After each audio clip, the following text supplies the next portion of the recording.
Ora, bem-vindos para mais um vídeo e para mais uma apresentação do livro, e hoje eu trago aqui o exemplar português da edição portuguesa do livro de Paul Hazard, que tem o título de A Crise da Consciência Europeia de 1680 a 1715.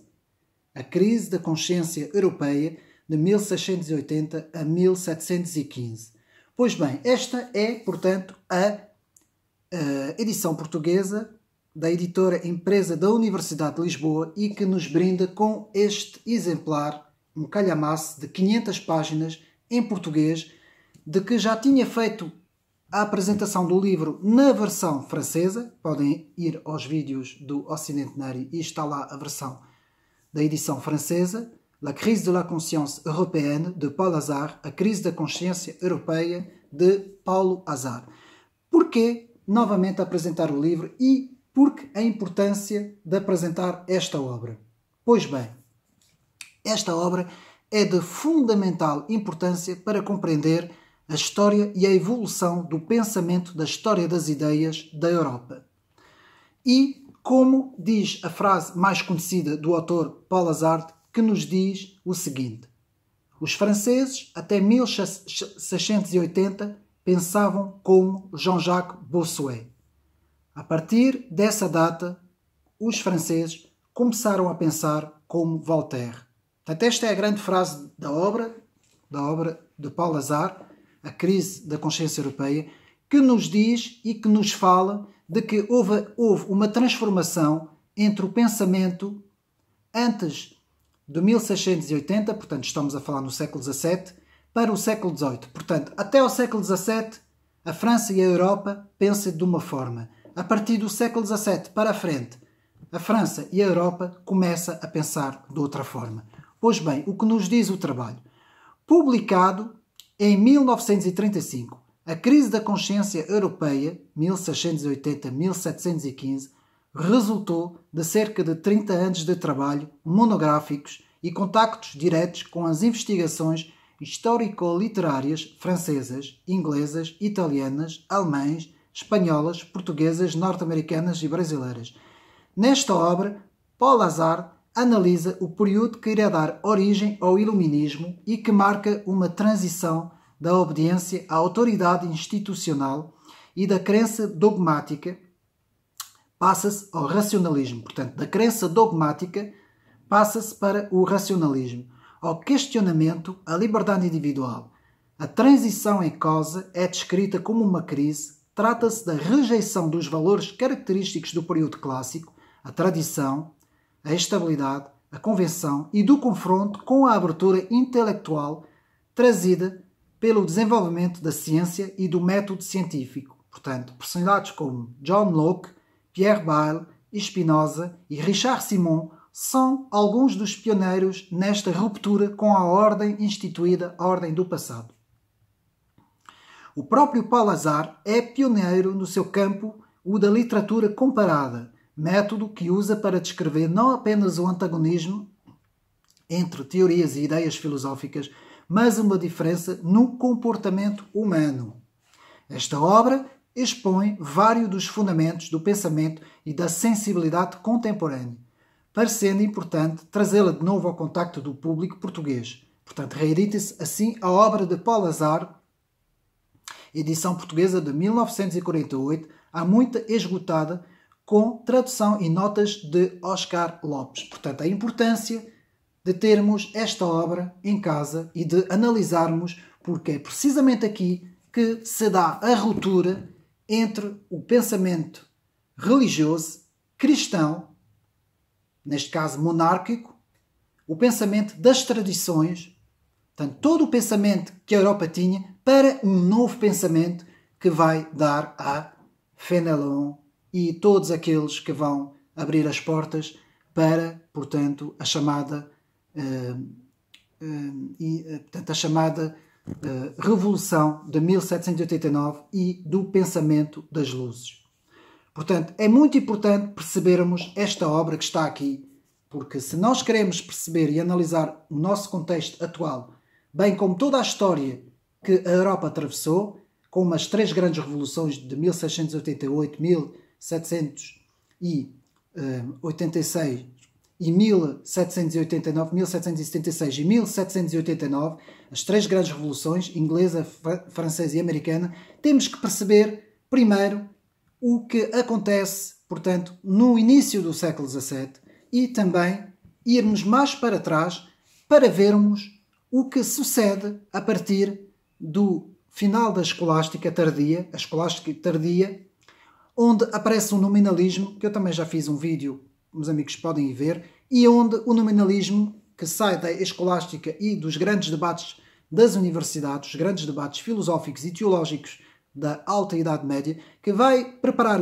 as fundações para o Renascimento e o humanismo, esse humanismo secular que vai dar origem ao naturalismo. Podem consultar o livro também, O Universo ao Lado, de James Sear, O que é uma cosmovisão, que explica tudo muito bem, desde a passagem do teísmo ao deísmo e naturalismo. Portanto, o deísmo e o naturalismo vão ser as consequências desta mudança de pensamento, de que primeiro pensavam como Jean-Jacques Bossuet e todos os antigos e depois começam a pensar como Voltaire e todos os modernos. Também podem consultar o livro que eu fiz o vídeo no YouTube sobre a questão dos antigos e dos modernos, de Marc Fumarelli, que é uma questão muito importante. Também um livro, um calhamaço também de quase 1000 e tal páginas, que nos explica esta grande mudança que se dá na Europa entre o antigo pensamento e o pensamento novo. Esta é a ênfase deste livro, que nós vamos rapidamente analisar o seu conteúdo, que começa com o prefácio, depois as grandes transformações psicológicas. Portanto, o autor aqui nos fala das grandes transformações psicológicas da história, da estabilidade ao movimento, do antigo ao moderno, do sul ao norte, a heterodoxia e Pierre Bayle. Muito importante este capítulo de Pierre Bayle. Na segunda parte, contra as crenças tradicionais, lá está. Portanto, os racionais, a negação do milagre, os cometas, os oráculos, os feiticeiros, Richard Simon e a exegese bíblica, Jean-Jacques Bossuet e os seus combates, Leibniz e a falência da união das igrejas. Por fim, terceira parte, temos o empirismo de John Locke, o deísmo e a religião natural, o direito natural, a moral social, a felicidade na Terra, a ciência e o progresso, lá está, o início do progressismo, e para um novo modelo da humanidade. Na quarta parte, os valores imaginativos e sensíveis. Temos uma época sem poesia, o pitoresco da vida, portanto, o riso e as lágrimas, o triunfo da ópera, depois os elementos nacionais, populares, instintivos, a psicologia da Inquisição, a estética do sentimento, a metafísica da substância, a ciência nova e os fervores. Depois temos a conclusão, a biografia e os índices na parte final. Portanto, mais uma vez eu mostro a obra, A Crise da Consciência Europeia, Paul Azar, versão portuguesa, da edição impresa da Universidade de Lisboa.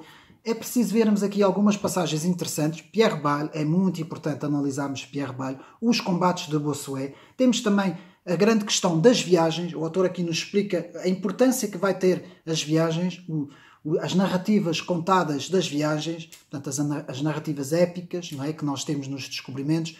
O autor nos fala de uma série de coisas, a importância do humanismo, o primeiro humanismo, que é um humanismo que é um humanismo bíblico e que depois se transforma num humanismo secular, que vai dar origem ao naturalismo, não é? O grande naturalismo, que é pegar na cultura antiga grega e romana, principalmente na estética, na arquitetura, portanto, no teatro, na poesia, nas artes, transformando o centro, que é da base teológica, com a base filosófica. O homem no centro deixa de ser Deus. A transformação, portanto, da teologia, que era a rainha das ciências, que passa a ser a filosofia. Todo esse processo que caminha do humanismo para o naturalismo, do naturalismo para o deísmo, a religião deísta, que vai preparar os filósofos das luzes, portanto, nos seus grandes salões, que vão preparar 1789. A importância também em Inglaterra da Revolução Inglesa de 1688 e também depois em 1776, quando se dá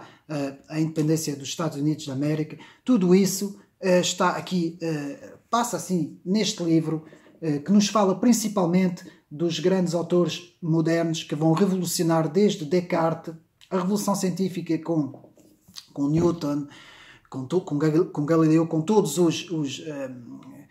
aqueles que vão preparar o terreno para as novas ideias que Descartes vai impulsionar, que depois nos vai falar sobre Leibniz, Spinoza, essas novas visões, não é? Que vai preparar, portanto, a vinda dos intelectuais franceses, em que vão aqui ser realçados algumas figuras como Spinoza, como eu disse, Pierre Bayle, Locke, Newton, Fénelon, que vai ter um papel importante. Portanto, tudo isso podemos ver nesta grande obra que eu quero aqui dizer desde já que é uma das obras mais importantes escritas, portanto,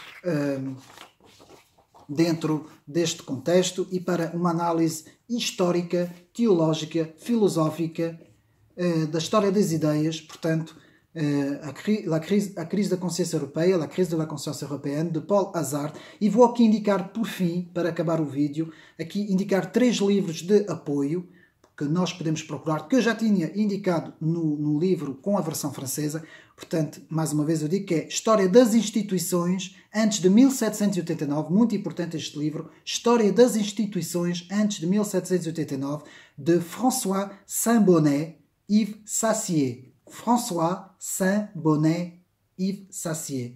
Portanto, História das Instituições avant 1789. São 2 autores, eu vou repetir, François Saint-Bonnet e Yves Sassier. Portanto, que é a História das Instituições antes de 1789. Segundo livro,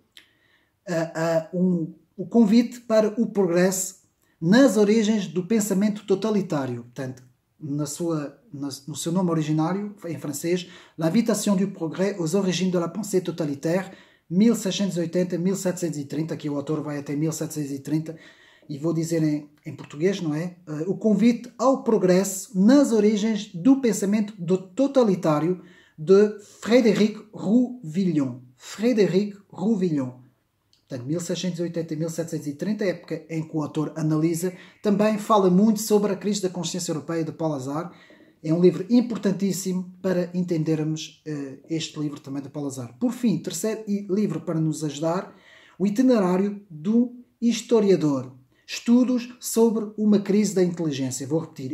Itinerário de um historiador, estudo sobre uma crise da inteligência, portanto, Itinéraire d'un historien, étude sur une crise de l'intelligence, Jean de Viguerie. Jean de Viguerie é outro livro importantíssimo, eu vou repetir, Itinerário de um historiador, estudo sobre uma crise da inteligência, Jean de Viguerie, outro livro que fala do Paul Hazard, fala da crise da consciência europeia do Paul Hazard, e é um livro muito importante para nós analisarmos também o que está na origem do pensamento progressista, neste caso, da Europa e depois do resto do mundo. Esta viragem de que o autor nos diz de que todos os franceses e o resto das populações da Europa até 1680 pensavam como Jean-Jacques Bossuet e que a partir dessa data os franceses e os povos europeus começaram a pensar como Voltaire. Esta é a frase-chave para entendermos o livro, um livro muito interessante que eu aconselho, que recomendo a sua leitura para todos aqueles, portanto, que estudam a história das ideias. Fica aqui mais uma recomendação. O livro está à venda.